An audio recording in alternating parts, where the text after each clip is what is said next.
Welcome back to our studies. 안녕하세요. 환영합니다. Today, Lord willing, we're going to try to cover chapters 29 to 35. 오늘은 저희가 29장에서 35장까지 공부하도록 해보겠습니다. As I said in our last session, these are very difficult chapters. 지난번에도 말씀드렸지만 쉽지 않은 그러한 본문 말씀이에요. And I cannot explain every verse in these chapters. 솔직히 말씀드리면 제가 모든 구절마다 시원스럽게 이렇게 말씀드릴 수 있지 않습니다. It helps to keep in mind the context in Isaiah where we're at. 그런데 이 이사야서를 읽는 데 있어서 중요한 것은 지금 문맥이 지금 어떠한 이야기를 이사야 선지자가 하고 있는지 그 큰 그림과 그 문맥을 갖다가 계속해서 기억하면서 읽는 것이 중요해요. So remember, the first 6 chapters of Isaiah is Isaiah's own introduction. 그래서 다시 한번 반복하지만 이사야서 1장에서 6장은 이사야 선지자가 자신에 대해서 소개하는 부분이고요. In chapters 7 to 12, we call the book of Emmanuel, 7장에서 12장은 임마누엘의 책입니다. where a very definite historical event was used by Isaiah, by God through Isaiah, to open up a whole bunch of prophecy and admonitions to Judah and Israel. 하나님께서 이사야 선지자를 통해서 어떤 역사적인 사건을 통해서 굉장히 많은 것을 계시하십니다. 여러 가지 예언도 있고 그 다음에 유다와 이스라엘이 어떻게 해야 되는지, 지금 어떤 상태인지, 그리고 어떻게 해야 되는지 이런 것들을 굉장히 깊이 있게 말씀하시는 그러한 본문 말씀이죠. Then, between chapters 12 and 13, Isaiah kind of breaks off. It was a unspoken transition. 그리고 12장에서 13장 사이를 보게 되면은 굉장히 큰 변화가 일어나기 때문에 이사야 선지자가 이제 어떤 생각이나 말씀을 이어서 하는 것이 아니라 뭔가 이제 다른 말씀을 하고 있다는 것을 알 수 있습니다. This is where Isaiah began a whole series of sermons against the nations. 13장에서부터는 이스라엘 주변 국가들과 또 더 나아가 보편적으로 열방을 향해서 하나님의 말씀을 선포한 그런 본문 말씀들입니다. These are the nations that surround Israel or affected Israel in one way or another. 그러니까 이 주변 국가들이기도 했지만 이스라엘에게 영향을 미치는 서로 이렇게 서로 영향을 미치는 주고받는 그러한 국가들이었어요. He talked about specific nations in chapters 13 to 23. 이사야 선지자가 구체적으로 이름을 대면서 어떤 국가들인지에 대해서 이야기를 하는 것을 13장에서 23장까지 볼 수가 있고요. Then in chapters 24 to 27, Isaiah steps back from the picture and starts talking about the future of the whole world. 그 다음에 24장에서부터 27장까지 말씀을 보게 되면은 굉장히 구체적인 국가들에 대해서 이야기를 하다가 이제 한 발자국 뒤에 물러서서 이사야 선지자가 온 세계를 두고 이제 말씀을 하는 것을 우리가 보았습니다.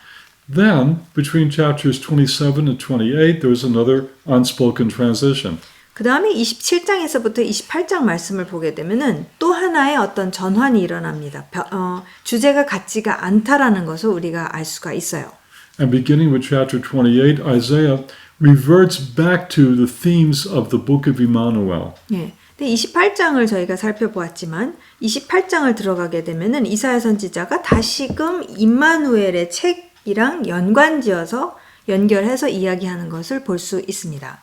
And Isaiah, we saw that in chapter 28, Isaiah focused on the leadership of Jerusalem and how they handled the crisis we learned about in chapter 7. 예, 그래서 28장 말씀에서 이사야 선지자가 7장 말씀을 다시 한번 상기하면서 지금 예루살렘의 지도자들의 문제점, 지금 상황들을 제대로 다루고 있지 못하는 것에 대해서 말하고 있는 것을 보았습니다. Now, other commentators might disagree with me, but as far as I could see, chapter 28 to 35 is one unit. 주석가들 중에서 저와는 좀 다르게 생각하는 그런 사람들도 있습니다. 근데 저는 개인적으로 29장에서 35장까지는 유닛, 한 단위라고 저는 생각합니다. 그러니까 하나의 묶음이라는 것이죠.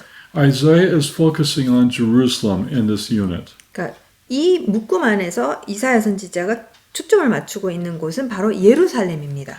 Several times in these chapters, Isaiah is talking about an invasion that's coming to Jerusalem. 그러니까 이 본문 말씀 29장에서 이 35장까지 말씀을 쭉 보게 되면은 이사야 선지자가 예루살렘을 향한 어떤 예루살렘의 멸망에 대해서 이렇게 이야기하는 것을 볼 수가 있어요. At the same time, Isaiah, while he's talking about an invasion that's coming to Jerusalem, he interjects encouragement to the Jerusalemites as well. 그러니까 이사야 선지자가 이 29장에서 35장에서 드문드문 이제 예루살렘이 침공을 당할 것이다라고 하지만 동시에 이사야 선지자가 예루살렘에게 그러니까 위로하는 말 그런 그게 이제 같이 들어가 있는 것을 볼 수가 있어요.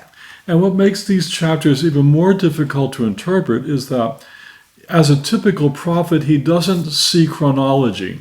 그래서 이 참 본문 말씀이 이 다루기가 쉽지 않은 이유가 선지자들이 다 동일한데 문제는 무엇이냐면은 이 우리 현대인들은 이 연대기가 굉장히 중요해요. 순서가 중요한데 이 선지자들은 그렇게 순서를 갖다가 딱 A에서 B, B에서 C 그렇게 나가지 않는다라는 거예요. 그래서 더 힘들어요.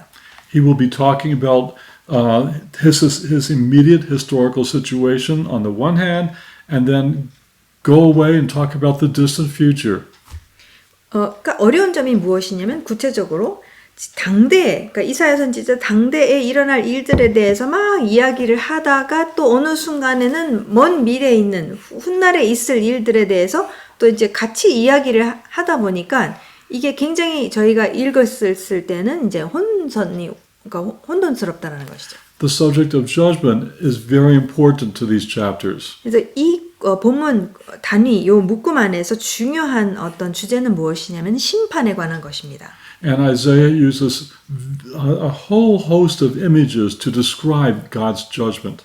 그런데 이사야 선지자가 여러 가지 이미지를 사용하면서 하나님의 심판에 대해서 묘사하는 것을 우리가 볼 수 있어요.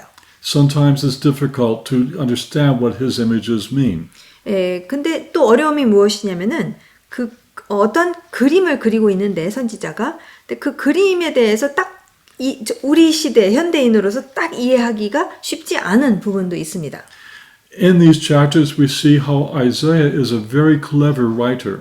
근데 이 장들을 쭉 보게 되면은 이사야 선지자가 굉장히 탁월한 이 저자라는 것을 작가라고 이제도 말할 수 있지만 굉장히 글을 잘 씁니다.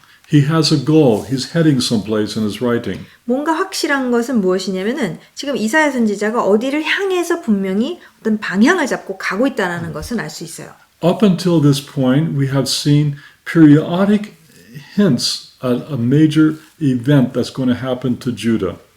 그래서 지금까지는 유다 왕국에게 일어날 일에 대해서 살짝 힌트만 이제 우리가 이렇게 비춰줬는데 And this will be repeated in these chapters 29 to 35. 그리고 29장에서 35장까지도 계속해서 이 유다에게 일어날 일에 대해서 계속해서 이제 힌트를 주고 있는 것을 봐요. Where Isaiah is going to throw out very strong hints about something looming over them, something going to happen to Jerusalem. 그러니까 예루살렘에게 일어날 엄청난 일에 대해서 계속해서 더 점점 더 그러니까 힌트를 더 많이 주고 더 이야기를 하는 것을 볼 수가 있습니다.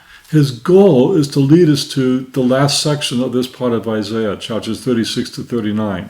이 이사야 선지자의 목표는 무엇이냐면은 이 29장에서 35장까지 어느 방향을 향해서 쭉 읽는 사람을 이끌어가면서 결국은 어디가 중요하냐면은 36장에서 39장이 이제 클라이맥스를 이루게 되는 것이죠. So we're getting close to that climax. 그래서 저희가 지금 점점 더 그 클라이맥스를 향해서 가고 있습니다.